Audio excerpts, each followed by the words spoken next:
Hey there, greetings. Happy New Year. It's a new year, new opportunity to dwell upon the Word, to listen to the Word, let the Word work in us.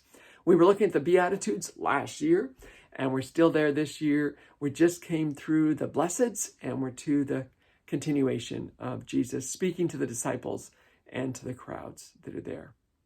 Jesus goes on saying this: "You are the salt of the earth. Salt that has lost its flavor can't be made salty again. It is good for nothing except to be thrown out and trampled underfoot. You are the light of the world. A city set on a hill cannot be easily hidden, nor does anyone light a lamp and put it under a basket, but on a lampstand, that it may give light to all who are in the house. Therefore, let your light so shine before men that they may see your good works and glorify your Father who is in heaven. Do not think that I came to abolish the law and the prophets. I did not come to abolish them, but to fulfill them. Till heaven and earth pass away, not the least stroke of a pen or the smallest letter will be taken from the law. For this reason, if anyone disobeys the least of these commandments and teaches others to do so, he'll be called least in the kingdom of heaven. But anyone who obeys them will be called great in the kingdom of heaven. Unless your righteousness exceeds that of the scribes and the Pharisees, you will not enter the kingdom of heaven." We're going to stop there. So this short section starts with Jesus moving from blessed are, blessed are, blessed are you, to this statement: you are. You are the salt of the earth and the light of the world.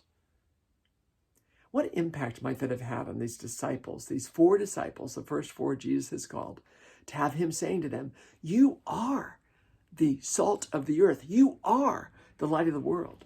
How might this have impacted the overflow effect on the crowds as they're hearing Jesus say to them that they are salt and light?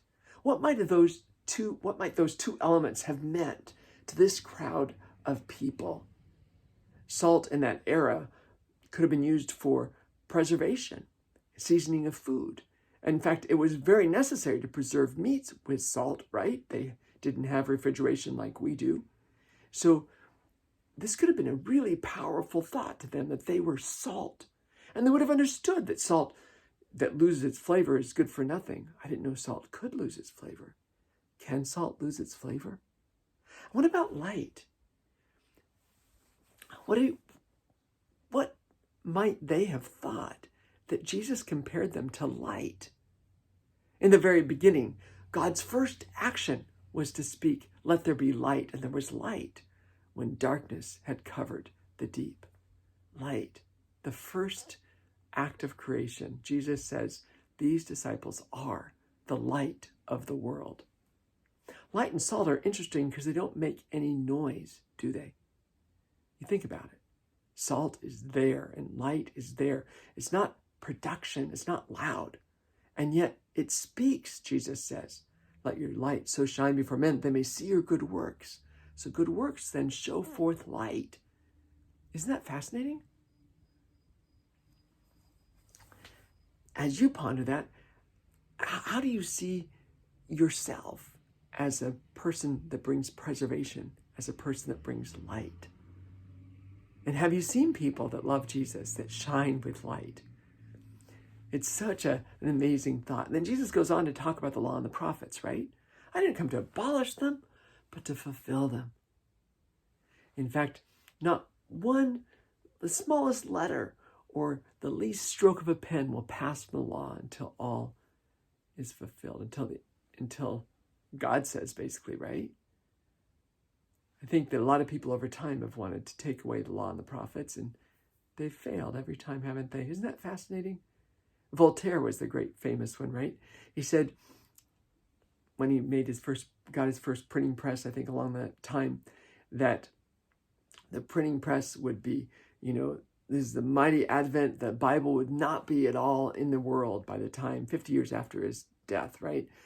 He said that. And 50 years after his death, his own printing presses were being used to print the Bible. Isn't that amazing and hilarious?